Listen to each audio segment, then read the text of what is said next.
कौशल्यानंदन तुम्हें हम नमन करें हर बार। अवधनाथ बिनती सुनो सुमेर बिगड़ सुधारो काम। आदरणीय श्रोतागण, जो एक कहानी लेकर के चल रहे हैं, जिस समय भगवान राम का जन्म हो गया और इधर विश्वामित्र का आश्रम था आजमगढ़ में। विश्वामित्र यज्ञ जब करते हैं तो राक्षस लोग उसमें मलमूत्र बरसा देते हैं, यज्ञ संपूर्ण नहीं होने देते। और इधर विश्वामित्र ने सुन लिया कि राम का अवतार हो चुका है, तो विश्वामित्र ने विचार किया अब ये यज्ञ ऐसे नहीं होगा, भगवान को लाना पड़ेगा। उसी समय विश्वामित्र ने मन में सोची बिना हरि कोई काम अब होई नहीं। यही सोच समझी तब उन्होंने अवधपुरी की लय सीध लगाई है। पहुँच करके अवधपुरी में तब और मधुरे वचन सुनाए। विश्वामित्र चले अवधपुरी में पहुँचे। राजा दशरथ के पास में दशरथ गद्दी पे बैठे हुए हैं। जो दशरथ ने विश्वामित्र को देखा तो उठ करके बड़ा सम्मान किया और सुंदर आसन पे बैठाया और कहा, महाराज आप किस कारण से पधारे हैं, आप अपने मन की बात हमें बताएं। विश्वामित्र कहने लगे, राजन तुम्हारे होते हुए हम बड़े परेशान हैं। विश्वामित्र की ये बात सुनकर के कहने लगे, राजा दशरथ बताओ। विश्वामित्र कहने लगे, राजन हम जंगल में रहते, गांव में आते नहीं, फिर भी जंगल में रहना हमारा मुश्किल हुआ।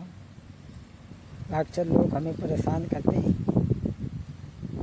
तो राजा कहने लगे, चिंता मत करो, हम तुम्हारे साथ में चलेंगे, उनके साथ में युद्ध करेंगे और उन्हें मार गिराएंगे। विश्वामित्र हंसने लगे, कहने लगे, राजा अरे तुम भला क्या जाओगे। भक्त एक आल्हा में लाइन है, अरे जिनके लड़का समरत हुई गए पूरी खाना कौन परिया परवाई। और जिनके लड़का समरत हुई गए पूरी खाना कौन परिया परवाई। और अब तुम अपने घर में बैठो, राम लक्ष्मण को दियो गाई। विश्वामित्र कहने लगे, राजन अरे तुम्हारी वृद्धावस्था है, अब तुम क्या करोगे जाकर के। तुम ऐसा करो, राम लक्ष्मण को हमें दे दो। जो ये बात दशरथ ने सुनी तो कहने लगी, ये तुमने क्या मांगा, क्या मांगा। अरे मैंने चौथे पल में राम लक्ष्मण को पाया है, इन्हें हमसे दूर मत और तुम जो भी मांगो वो हम तुम्हें दे देंगे। और बोले हैं राजा दशरथ विश्वामित्र से कि मेरे जीवन के दोनों सहारे न मांगो, अवध मांग लो, मांग लो। राम प्यारे न मांगो, अवध मांग लो। मेरे जीवन के दोनों सहारे न मांगो, अवध मांग लो, मांग लो। राम प्यारे न मांगो, अवध मांग लो। और कुछ मांगो। विश्वामित्र कहने लगे, राजा जिसे तुम साधारण बालक समझ रहे हो वो भगवान है, अवतारी। आज ज़्यादा कहने पर राम और लक्ष्मण को दशरथ ने दे दिया। विश्वामित्र लेके चले आगे आगे विश्वामित्र जाई रहे हैं, पीछे राम लखन भाई। आगे बढ़ी जंगल में पहुँचे, अब चिंता कोई है नहीं। आगे आगे विश्वामित्र जाई रहे हैं, पीछे राम लखन जावे।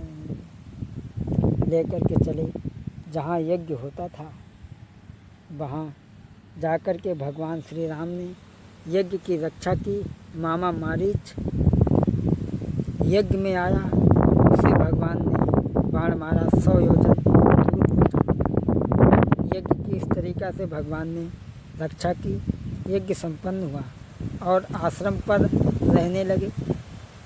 इधर राजा जनक ने सीता का स्वयंवर किया और ये खबर विश्वामित्र को मिली। जब खबर मिली तो विश्वामित्र चले और विश्वामित्र के साथ में राम लक्ष्मण भी चले। एक यहाँ पर बड़ा ही प्यारी लाइन है, कहा है भगवान ने कि गुरुजी हुई जाई कृपा तुम्हारी, अवधपुर होते चलियो रे। गुरुजी हुई जाई कृपा तुम्हारी, अवधपुर होते चलियो रे। देश देश के भूप जुड़े हैं, मानो बात हमारी। गुरुजी सबके मान घटाए चलियो रे। गुरुजी हुई जाई कृपा तुम्हारी, अवधपुर होते चलियो रे। चले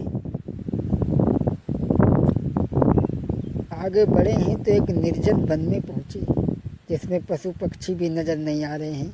तो भगवान राम ने क्या देखा कि पत्थर की एक शिला पड़ी है। तो भगवान ने पूछा, गुरुदेव इस वन में कुछ भी नज़र नहीं आ रहा, लेकिन ये पत्थर की शिला कैसी नज़र आ रही है।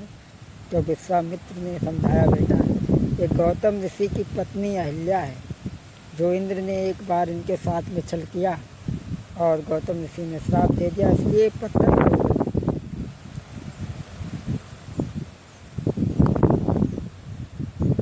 गौतम ऋषि ने बताया, बेटा इंद्र ने इनके गौतम ऋषि की पत्नी के साथ में इंद्र ने छल किया, उन्होंने श्राप दे दिया पत्थर की बनी, इसलिए तुम इनका उद्धार करो।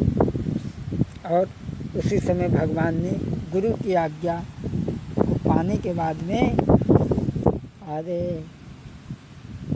जब प्रभु ने शिला में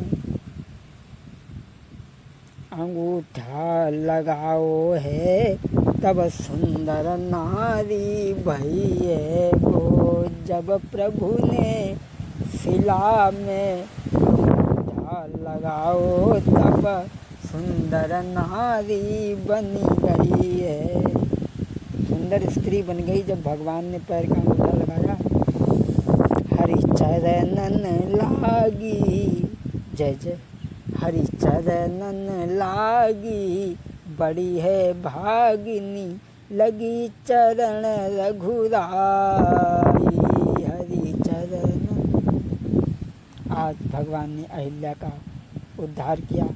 अहिल्या भगवान के चरण छू करके चली गई और भगवान इधर आगे बढ़े। क्षमा करें, अति संक्षेप में हमने ये कहानी आप तक पहुंचाई है। अगर कोई गलती हो तो माफ़ करें। यहाँ से आगे हम आपको सीता स्वयंवर समझाएंगे। बहुत जल्दी में अति संक्षेप में हमने आपको ये कथा सुनाई है। कोई बात अगर छूट गई हो तो माफ़ करें।